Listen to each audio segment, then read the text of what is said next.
Next thing here, when I lower this, you can see that it's going to rotate in the opposite direction of the cylinder here, right? I want this to rotate together with the cylinder. So what you have to do here is select all the values. You can type the name what I had before here, or you can just easily select it from the set driven key.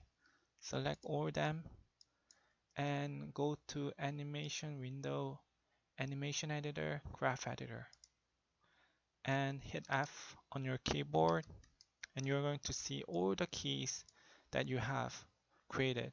So right now you can see that when the lower is set to 0, it spins 0 and it's going to not move at all.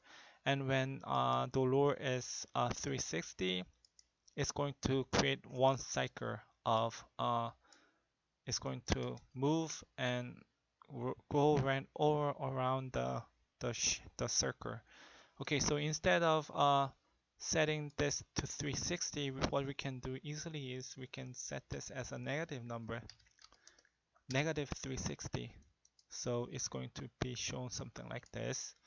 And now if I select my lower controller and hit select and move it, it's going to rotate together with the cylinder. Okay, good. Okay, next what we want to do is the last thing is we want to spread them apart to cover all around the the curve here. So first thing what we have to do is this is going to be 360, right? One cycle is 360 and we have 30 of them. So each of them is going to be 360 divided by 30 equals 12, right? So we need 12 units offset from each of those tank tread. So what you can easily do here is select all the U values here. I'll just, okay. So I selected from value 1. Oh, actually I don't need to select value 1 because I'm going to demonstrate what I'm saying here. So select from value 2, the second one to the last one. And what I'm going to do here is select the curve and then type here plus equal 12. Okay, and maybe I need to copy this.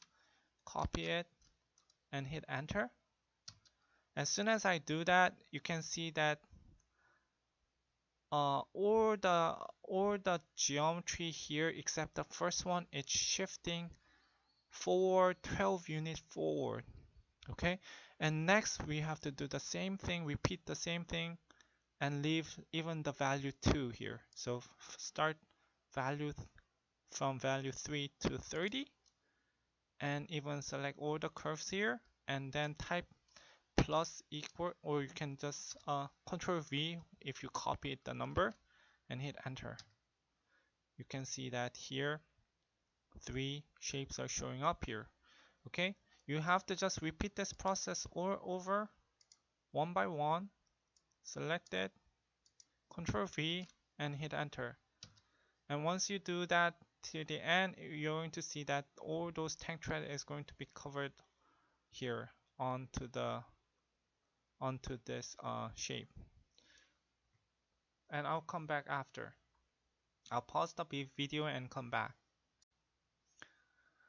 Okay, so once you did move them forward 12 units forward one by one, then if I select everything here, then it's going to show something like this, right? And one more last thing what we want to do here is select everything here from the 30 of them, and then go here, curves, pre-infinity, cycle, and post-infinity cycle. The reason why I'm doing this is because I don't want to make a limitation on from 0 to 360. I want to move further after 360 and maybe before 0. So now if I select my controller and if I start rolling this back and forth, you can see there's no limitation. Even if it is a negative number or a positive number, it's going to move, rotate as it is. Okay, so yeah, this is basically how to create the motion path. And yeah, if there's any further questions you want to know about this or related with this job subject, let me know. And yeah, have fun with creating a tank trap. Thank you.